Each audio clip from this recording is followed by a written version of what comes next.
Hi everyone, in this lecture we are going to print multidimensional arrays. Alright, so let's go ahead and let's import NumPy as NP. I'm also going to import SYS or system as well. First, let's create an array. So I'm going to create a one-dimensional array of range starting from 0 to 5. So it is going to be in A. This is going to be our array np.a range. So I want it to be 0 to 5. So I'm going to provide 6 in here. Now let's run that. The way that we can print any array is to just provide the name of the array. It's going to print that array in the form of a list. If it is a one-dimensional array, this is a one-dimensional array. I have zoomed out to 125 because I thought that was really zoomed in, and I'm sure you can see that perfectly fine. Now let's create a two-dimensional array, and I'm going to call that B. It is np.a range, so I'm going to provide it a range of 12. So how can I reshape that? So it's either going to be 1 times 12, 1 by 12, 12 by 1, 3 by 4, 4 by 3, 2 by 6, 6 by 2. Are there any other combinations? I don't think so. So these are the only combinations that are compatible with the number of elements. Let's say if we pass in 2 by 5, and if we take a look at that, it says cannot reshape array of size 12 into shape 2,5, because 2,5 basically says 2 rows, 5 columns. 2 times 5 is 10 elements.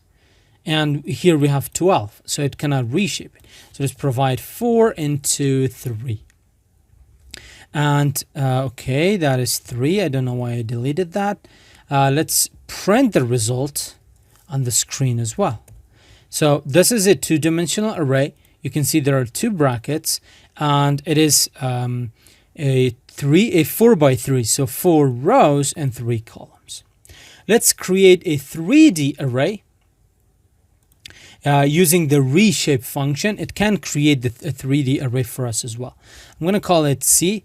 It's going to be np.a range. A range is just a function that is going to create elements for our arrays very easily, as opposed to writing 1, 2, 3, 4, all the way to 12. Instead of doing that, we can just basically say a range, so it can create arrays fast and quickly for us. So we can just focus on the learning stuff. Let's provide a 24. It's a 3-dimensional array. Keep that in mind, 3 dimensions. So a multiplication of all 3 dimensions has to be compatible with the number of elements that we have. So if it is 24, when you are creating, I'm not going to focus on number of elements. First, I'm going to focus on how you can create a 3-dimensional array. So we are going to say 2 by 3 by 4. What does that mean? It means we want 2 arrays of 3 rows and 4 columns. So the first number is the number of arrays, then the number of rows, 3, and then the number of columns, which is 4. If you take a look at C, this is going to be a 3-dimensional array. And you can see we have 3 brackets right here. It's 3 dimensions. Again, we want 2 arrays. Here is array number 1. This is the highlighted part. This is array number 1. And here is the array number 2. Keep in mind, I'm not grabbing the final bracket because this final bracket belongs to this first bracket. So from here, this is our first array. Let me zoom in. And then this, very carefully, is our second array. So 2 arrays. Each array has 3 columns, rows. First row, second row, and the third row. And it has 4 columns. Hence 3 by 4. So we have a row 1, row 2, row 3, column 1, column 2, column 3, and column 4. So 2 arrays again of 3 by 4 length. It is a 3-dimensional array. Let's create a bigger array. So I'm going to say print np.bigger. It's not np.bigger. It's a range, and I'm going to provide 10,000. Let's run that. So by default, you're going to see this. It starts from 0, it goes to 9999. Where are the rest of the items? The reason for this is that whenever you try to create, well, actually, I'm going to talk about it in like 2 seconds. First, let's reshape it into a two-dimensional array. So I'm going to say print np.arange 10,000.